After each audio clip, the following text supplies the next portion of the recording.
Hello, I'm Doug Muzzio. This is City Talk. Well, actually, it's New York State elections and politics talk. So let's look at the New York State election 2014.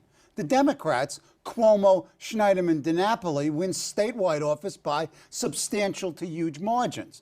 But Rob Astorino wins 46 counties to Andrew Cuomo's 16. And the Republicans achieve outright control of the Senate and gain congressional seats. And indicted Congressman Michael Grimm broke his Democratic opponent like a little boy.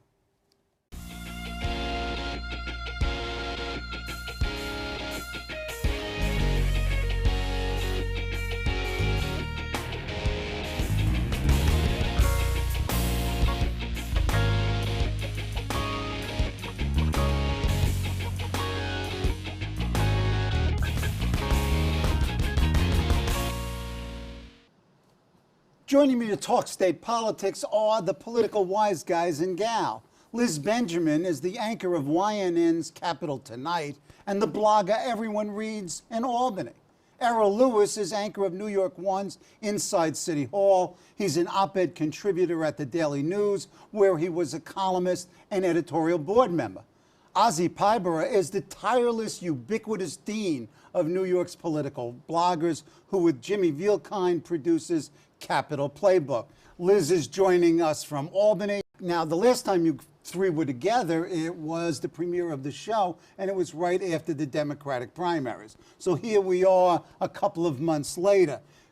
Before we get to the important questions, who was the single worst candidate in this election? Liz. I'll stick to upstate because I know everyone would probably pick, well, many people would probably pick Dominic Recchia, whose name inspired that brilliant tabloid headline, Train Recchia. He was really awful. But in terms of upstate, I think it might have been a tie. He wasn't an awful candidate. He just never got off the ground. Sean Eldridge, who I know you have a connection to that district. It's New York 19. Yeah. He didn't get off the ground. He spent over $4 million. He has quite a bit of money because he's married to Chris Hughes, co-founder of Facebook. Mm-hmm. I think we haven't seen the last of him.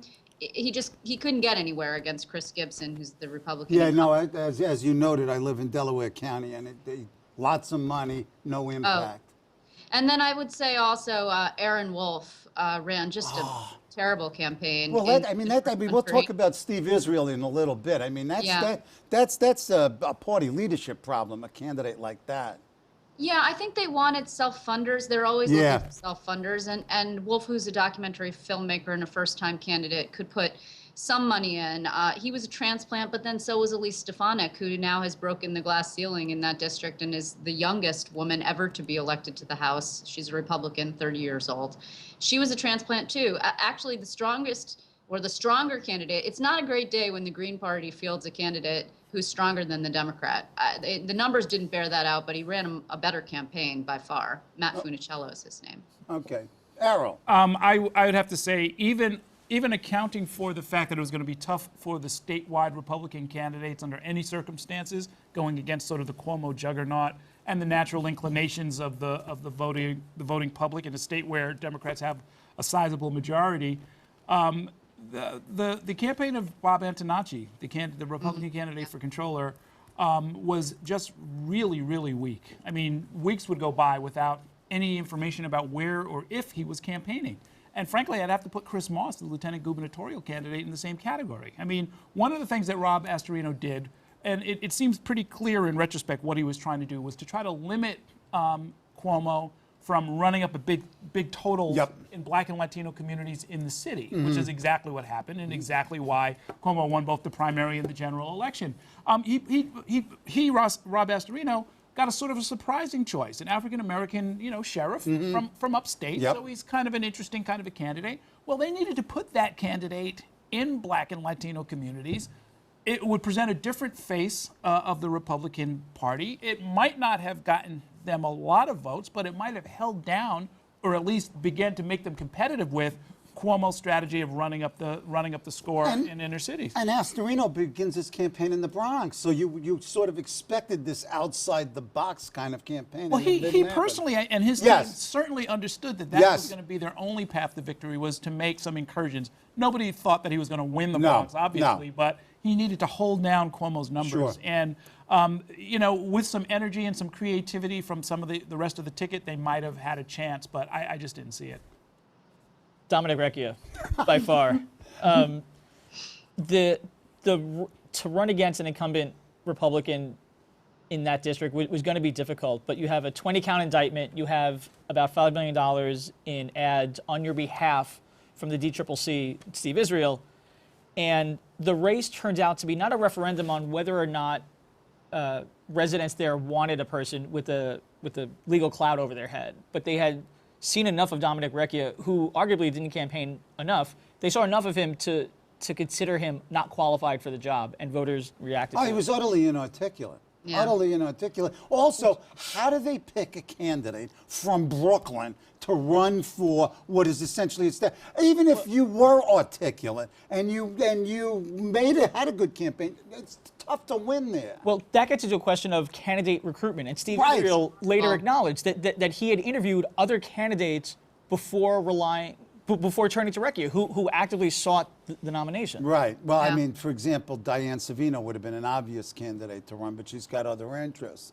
Liz, you want to say something? Yeah, I think, candidate recruitment, it strikes me, and Errol and Ozzy, you should tell me if you disagree, but was just horrible on the Democratic side, not across the board, but in a lot of instances where it really mattered. And I'm not just talking about Congress, which, we could vet Steve Israel. He's not going to be the head of the DCCC anymore. He said he was asked by Nancy Pelosi, and he said no.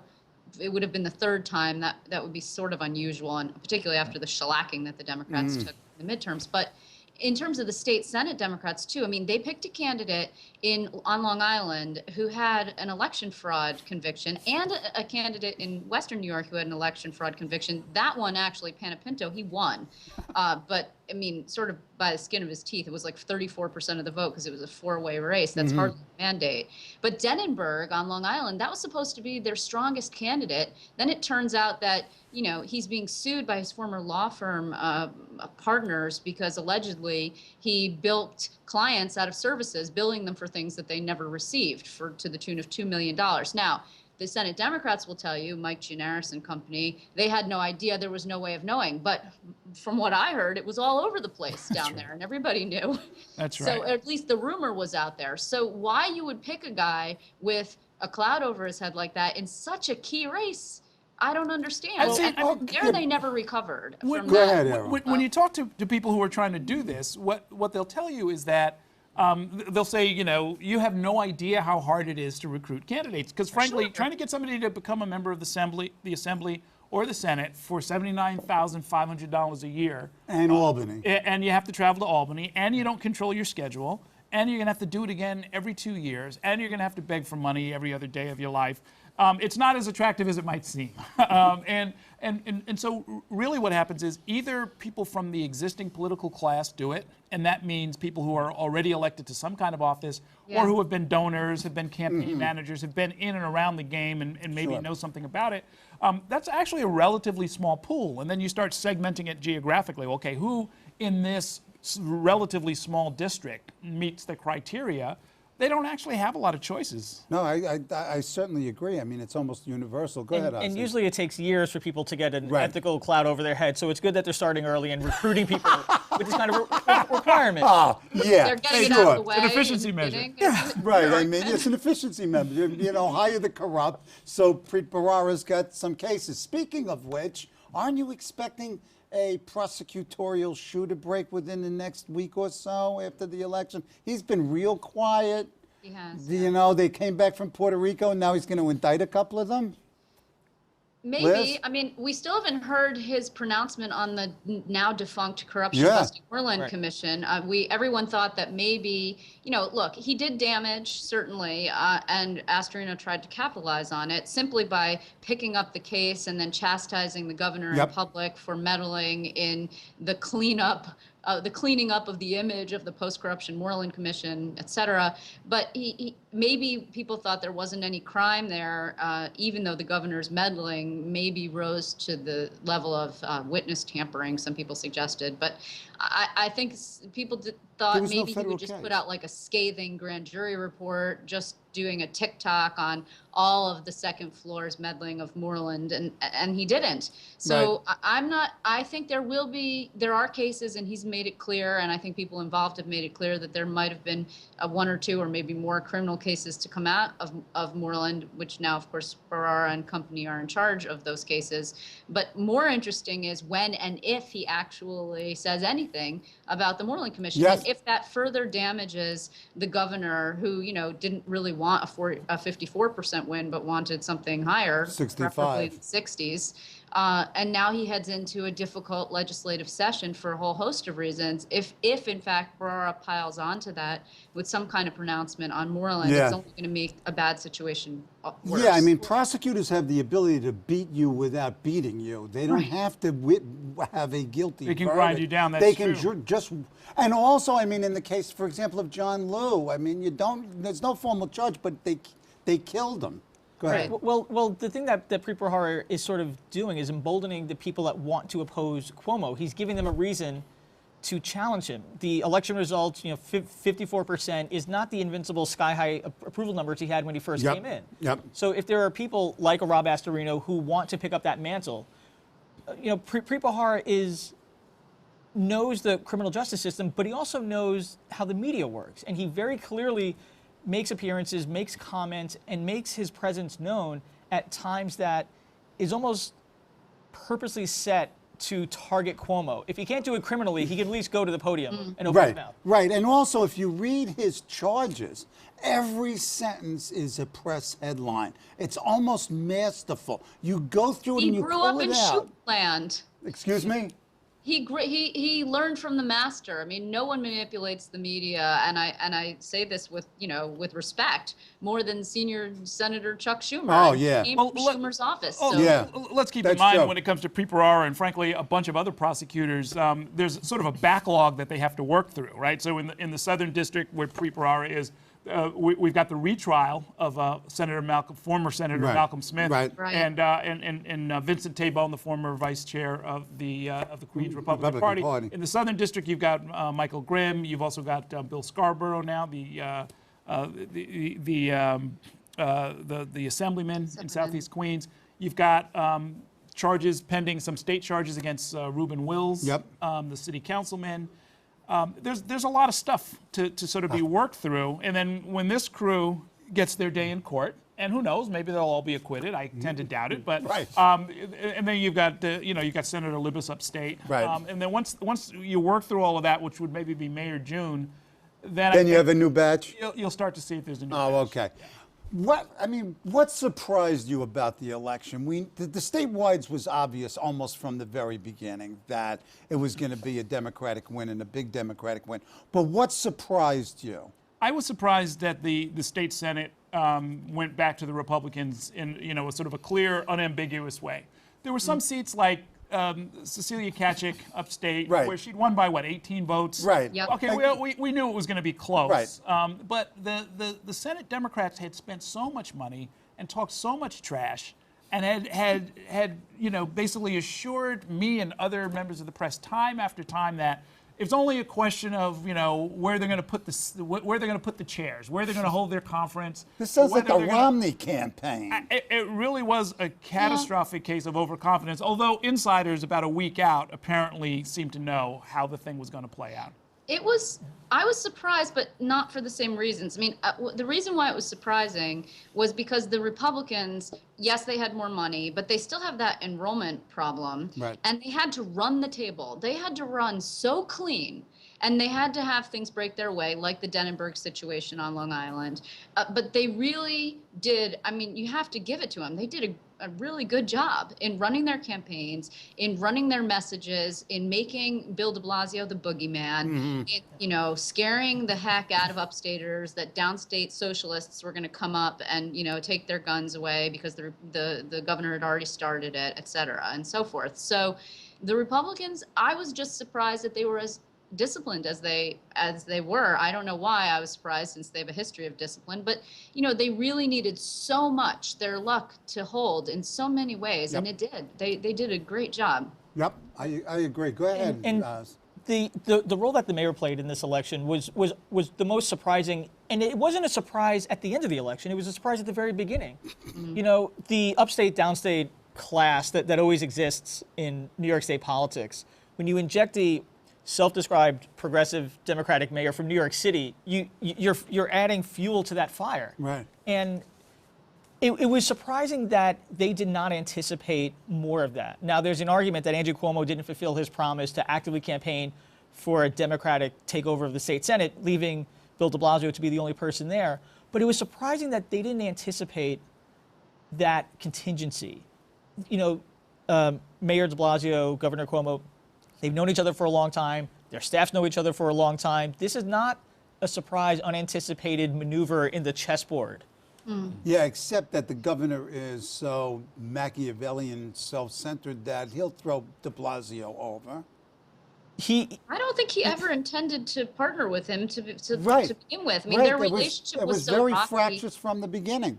Yeah. From Go ahead, I mean, when it comes to surprises, we've also got to point out that Louise Slaughter, Oh, man. suddenly being in danger of losing after 14 terms in Congress, it seems to catch her by surprise as much as anybody else. But there was this sort of anti-Democrat Republican tide nationally and even in the region. And in one sense, at the statewide level, we're the bluest of the blue. But once you get below, it's almost like a layer cake. You've got a blue top layer. Sure. And then you've got Purple this and marbled red purple and red and blue underneath. I mean, you know, they took the Senate. They picked up House seats. They held, you know, they picked up They legislative picked up more House seats than any other state. That's right.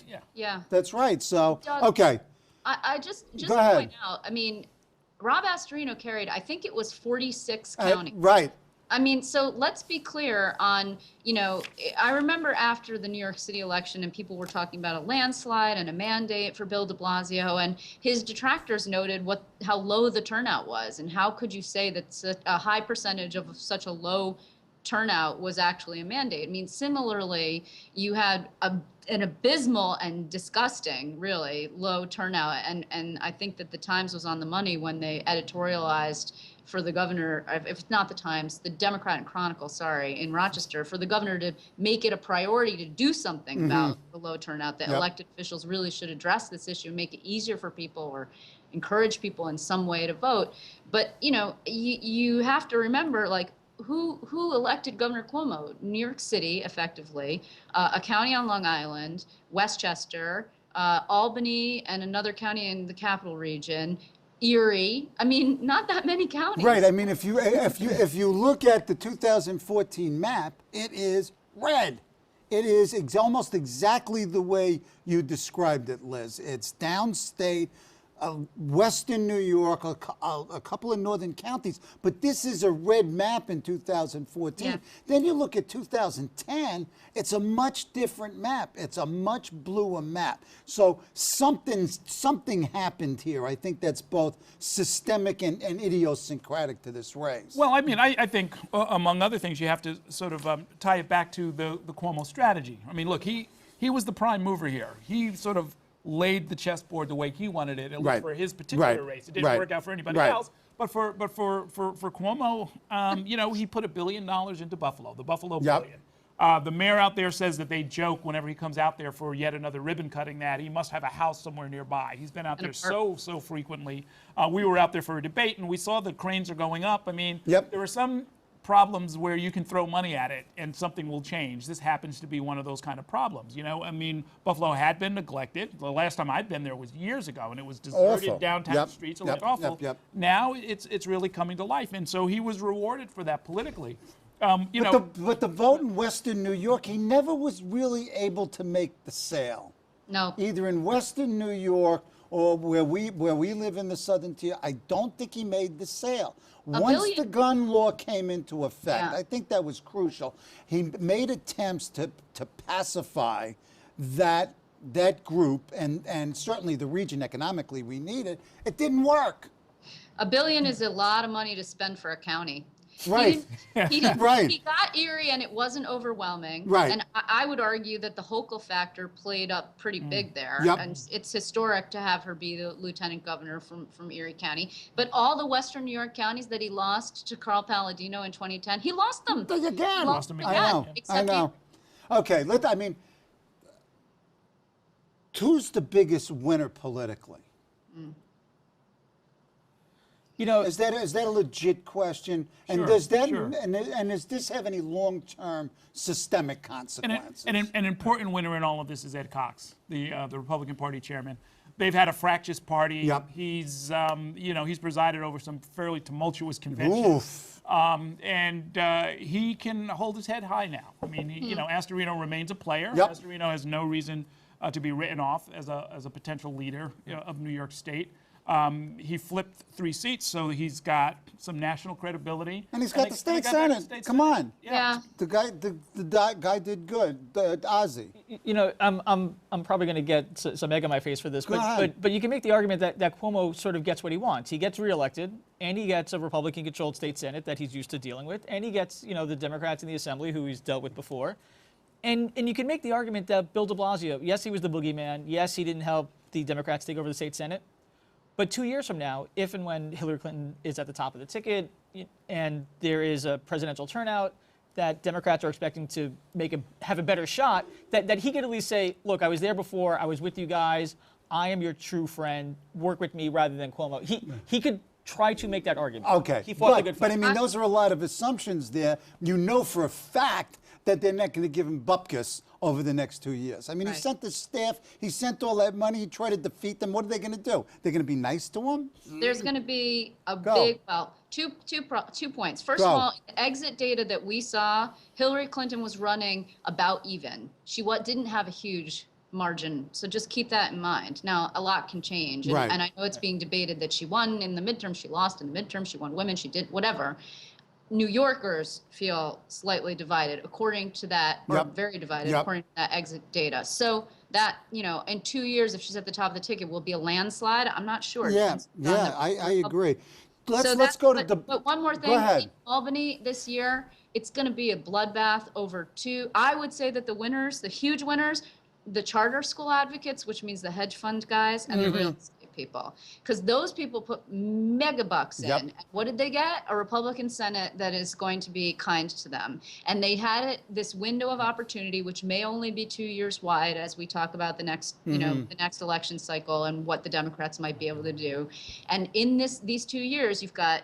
They want to boost the charter cap. They want mayoral control weakened. They want the rent laws to be, if not weakened, that at least the status quo maintained. And they have friends in the Senate to do that. So they're huge winners. And de Blasio is going to get, the short end of the stick. Okay, let's look at de Blasio. It seems to me that in many ways Bill was the biggest loser who wasn't on the ballot. No. Oh. Who was not on the ballot. I mean, he spent all that money, sent his staff. How does he come out ahead? Unless, of course, your scenario holds true, and then I could begin to Well, say he's it. a winner in 2016 under Right, Obama. right. I thought that's exactly In right. 2015, he's a big loser. Right, I mean, right. It's And all of 2016 too. He's still a loser. There's no getting around it. I mean, Okay. Forget it, Ozzy. He has. I tried. Well, I mean, look. Here's something that he's done that I think is sort of a deeper problem than the fact that he won't get this or that bill passed next year. Right. The deeper problem, I think, is that there is this cultural divide between the city and the rest of the state, and we're locked in this kind of fatal embrace, whether you call it gridlock or something else. It's like a bad marriage, right? And de Blasio is now going to discover what you and I often teach our students, which is that the city is a creature of the state. and they can interfere in all kinds of Street ways. lights. Traffic cameras, street lights, tolling the bridges, Taxes. building anything of any significant Right, size, school, right, schools, everything. the bridges, You the name- tunnels, Stop, the subway. stop. Wait. Stop. Politically, though, you could argue that politically, and I won't. I'm not going to side with Ozzy and call him a winner, but I will totally. But I won't necessarily pan his theory either, which is because of this. Bill de Blasio emerges as if he wasn't before, as the champion of the left. the left is furious at Andrew Cuomo. Now, the left, being the Working Families Party and company, has its own problem. It's deeply divided. I don't know if it will ever be able to heal. The labor organizations that have been funding the Working Families Party, I'm not sure how willing they're going to be to continue doing that. So the left has got its own problems. But Bill de Blasio is the unapologetic leader, and he consolidated his political, not his power, but at least he underscored or highlighted his poster boy position as, you know, the progressive leader, which is something that Andrew Cuomo did not do. Now, maybe Andrew Cuomo doesn't care. That's not his brand. His brand's pragmatic centrism, like of the Bill Clinton brand of politics. Okay, and he believes that he can run up the middle if, in fact, you know, Hillary Clinton doesn't make it for some reason. Okay. That's who he is. Go ahead, Ozzy. Like Bill de Blasio positioned himself to be the WFP poster boy, and Andrew Cuomo is sort of their existential crisis. And, Right. and both of these guys are here in New York to stay for a while. Okay, that's excellent. Well, we should probably close with that. I was going to go on with the WFP as a major loser, but Ozzy, you got the last word. I thank Liz Benjamin, Errol Lewis, and Ozzy Pybera for their observations and insights. Join me next week when political analysts Ed Rollins and Hank Scheinkopf discuss the national elections and their various impacts and implications here on CUNY TV.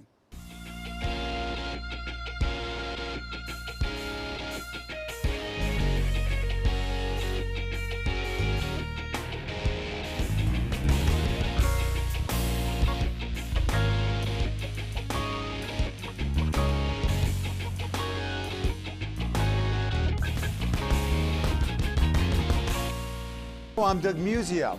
Let us know what you think about this show. You can reach us at CUNY.TV. When you get there, click on the bar that says Contact Us and send your email. Whatever it is. Thanks, no thanks, obnoxious, do it. Send it.